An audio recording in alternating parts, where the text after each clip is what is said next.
Toast makers, shot takers, and y'all already know my favorite. Puff chasers. This is your Grace Sir Bradley Ashton back with another installment of I Got Five on Them, where I'm just giving my 5 cents from the male masculine perspective.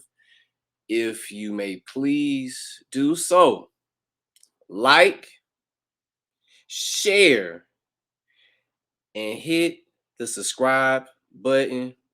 Hit that notification bell every time I upload a new episode to my channel. Help me get my subscribership up. You know, I'm like Poor Man Podcast. Help a brother out. Let me get my numbers up and let's get this message out, right? So, if you haven't known already, I am a men's channel. I am pro man, and I want to provide a balanced conversation uh, versus what is typically put out by the mainstream media, mainstream press, and so forth. So, as I was doing my story last night about Tia Mowry, I came across this particular video of men and the reported decrease in condom usage from a decade ago, according to the Washington Post. So I wanted to share the article with you guys and kind of dive into what they're trying to say, and let me also share my thoughts along while I, present this to you guys. So let's go back to my presentation. Okay.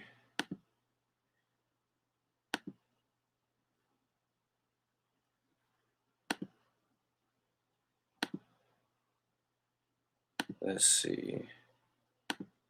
Do you want to do it like that? Nah.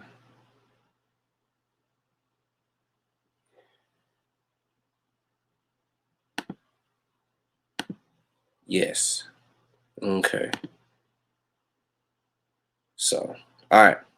So, this was originally on insider.com, and they also got this from the Washington Post. But it reads: Men are ditching condoms as rates of STDs like gonorrhea and syphilis continue to rise. And you obviously see that the article was written by a woman, so that automatically was a woo woo red flag. Hold up, what's going on here, baby? So you see the bullet points right here.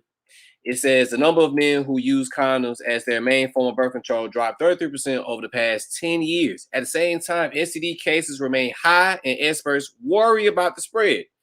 Health experts say long acting birth control and HIV prevention medications could be making condom less popular. Okay. So we already see out the gizate that they putting this solely on the shoulders of men, and let's see why. An increasing number of men are having condom-free sex, causing sexually transmitted diseases. Experts to sound the alarm as cases of gonorrhea and syphilis continue to rise, according to the Washington Post. The rate of men using condoms as their main contraceptive dropped 33% since 2011, according to the National Survey data from the Department of Health and Human Services. In 2011, 75% of men used condoms, while 42% using them as a first choice just last year in 2021. So let's take that into consideration. Let's add context to this report, right? And I don't know if people have actually thought about this, but I thought about, okay, what could potentially lead to this alleged decrease in condom usage? And let's first do this. Let's not make it a men's issue, right? Let's make it a sex issue, because this article, in my personal opinion, would have been published if this was just only affecting men, right? Because we understand that the main premise of the article is that what they're really trying to say is that men not using condoms is going to affect the health of women, you know. We're just coming off a midterm election where one thing was a very big point of contention. We're not going to go into that particular situation, but if you know, you know.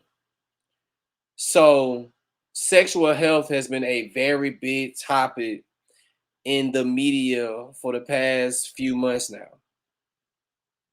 Then, when you look at what has gone on in society over the last decade, especially with the explosion of social media, when you talk about Facebook, you talk about Instagram, Twitter, TikTok, Snapchat, I mean any form of social media that's around, and just the explosion of access to different people, not just in your city or not just in your state, but across the country and around the globe, right?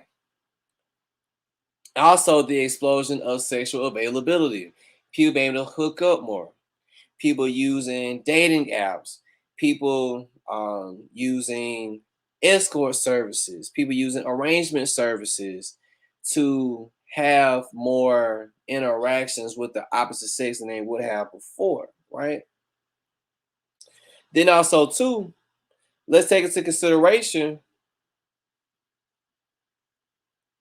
C19, right? I lost my train of thought, excuse me. Let's also take into consideration C19.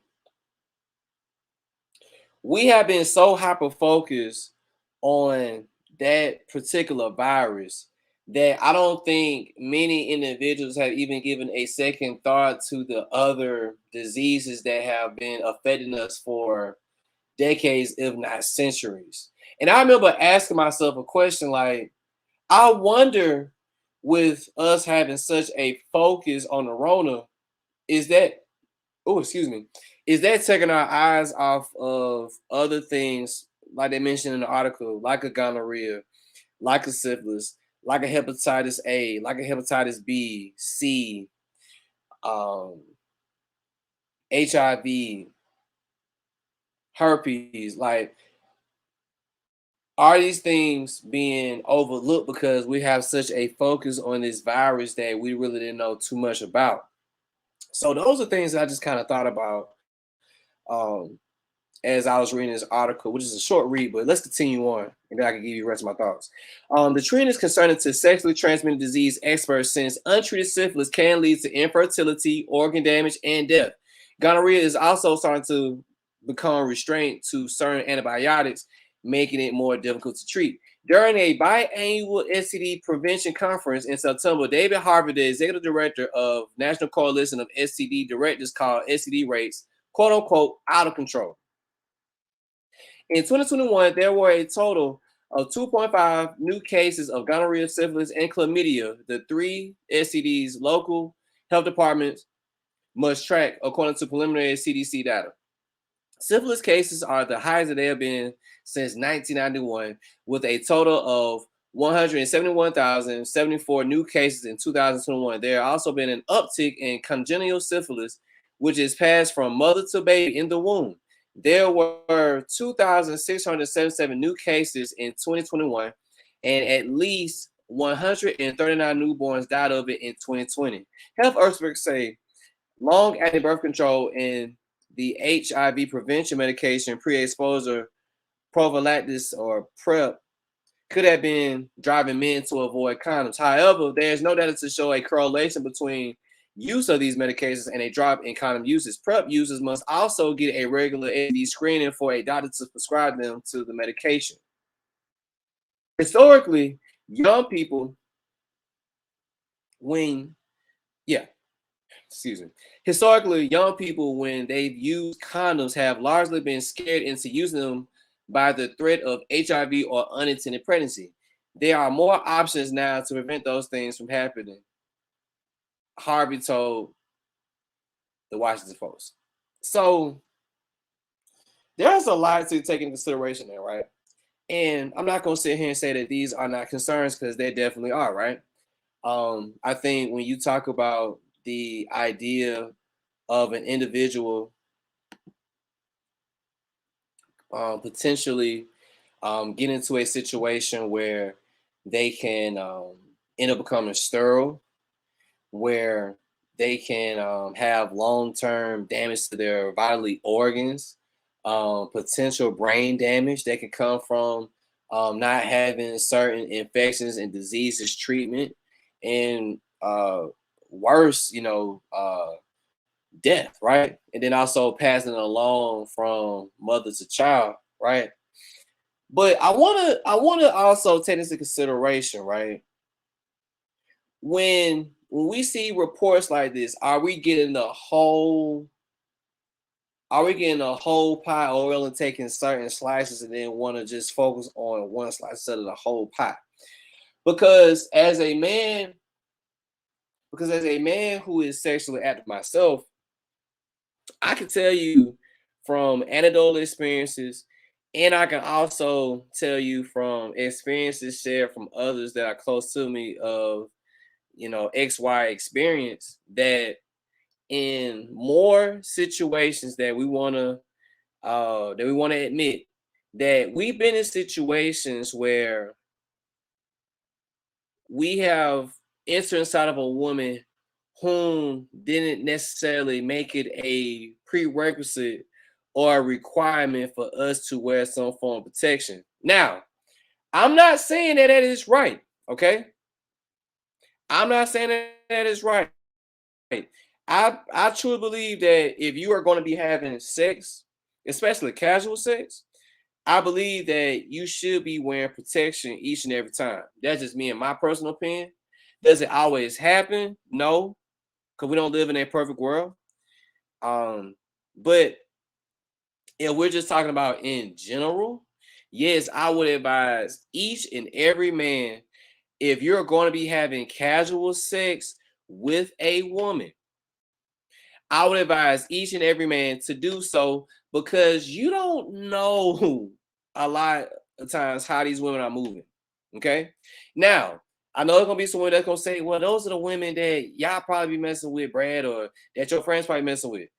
Listen, you got more women out here who are moving wild more than ever before, right?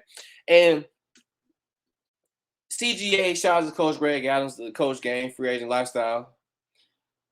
He talks about a lot of times, um, when you are having sex with, as he would call them, normies.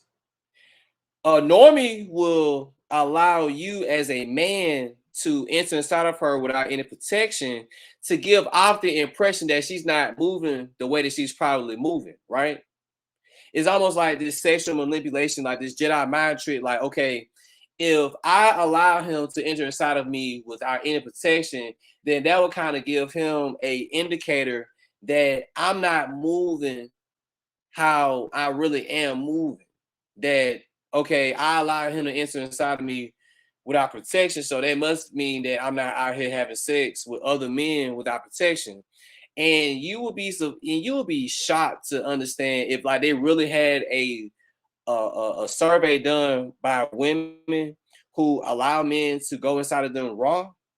I think we would really be surprised at the number of women who allow this, because again, people think that men are the only ones who don't use protection during sex. No, you have a lot of women that will allow a man to go inside of her without any protection, because one, she likes that real deal feeling. But it's gonna keep it. I mean, if we're gonna have a conversation, let's have a conversation. You got women out here who really like that feeling. Then also too, women like the feeling of our masculine essence. I'm trying to keep it PG-13 because it's a family show. But if you know, you know. So let's not sit here and act like men are just forcing women to have unprotected sex, bro. It is not going down like that. If anything, if anything, you have women who will literally see a man into his manhood inside of her womb, and she has no protest against it, right? Then let's also add this factor in too. You have anywhere, I would say, to 10 to 20% of men who are actually having sex on a regular, right? Like the top guys. Then that probably leaves another, we'll probably say anywhere between, if we say 10 to 20, I would say anywhere between what 40 to 50% of men who are having, for lack of better words, irregular sex, meaning that they get sex here and there, or this is more so like an opportunity type thing where they may have sex this month and they may not get sex again until maybe a month or 2 or 3 on down the line, right? Especially if you're not in a relationship. Then you got 30% of men who are either still virgins or haven't had sex in over a year, right? So let's also factor that in too. Okay. Let's also factor that in too. Because at the end of the day, we're not the gatekeepers of sex and reproduction. The lovely ladies are. So you have to take into consideration who are these men that were surveyed, and who are the men that women are having sex with and giving these certain allowances to.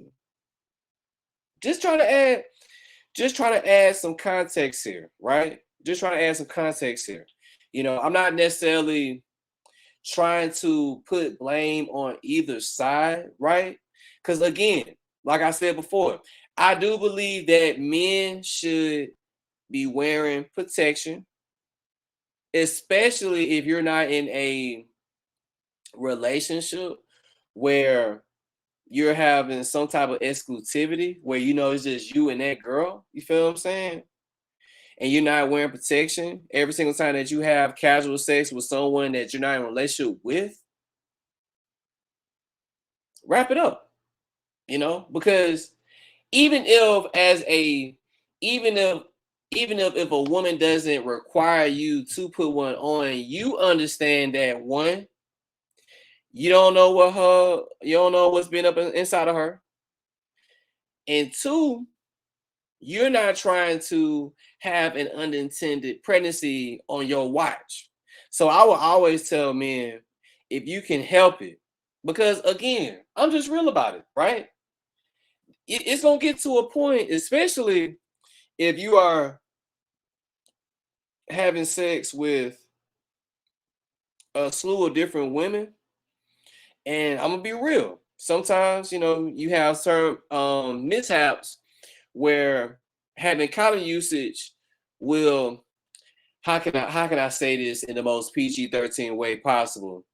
You may not be up for the situation, so you may go in without a hat on to, fulfill that experience, right?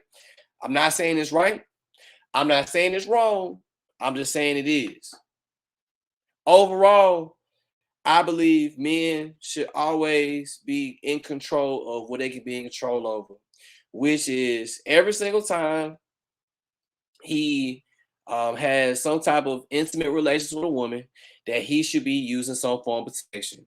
And then, if we're going to call ourselves an egalitarian society, women got to hold that same responsibility too. You can't be letting dudes randomly go inside of you, Rowski, and then also letting them roar inside of you. You can't do that. If you have this concern about the rise in chlamydia, gonorrhea, and syphilis, then we have to be more sexually responsible. We have to get our 10 panel checks more. We have to make sure we had it updated every time we have a physical, right? So that we can be on top of our. I say personally, and I say I'm gonna start doing this myself, that we should get a bi-annually checkup where we get a 10 panel test. Go invest 100 and I think a 10 panel test like probably like $120. Going to invest $110 from your paycheck. Go and get that 10 panel test of all the STIs and STDs that are out here. Make sure that you're giving a clean bill of health, and get that done, you know, every so many months, right? Just to stay on top of your own personal health, so there's no question that you are clean or not. Because again, a lot of us don't regularly get checkups. I think like they say like 1 out of 4 people may have a sexually transmitted disease or STI and don't even know it.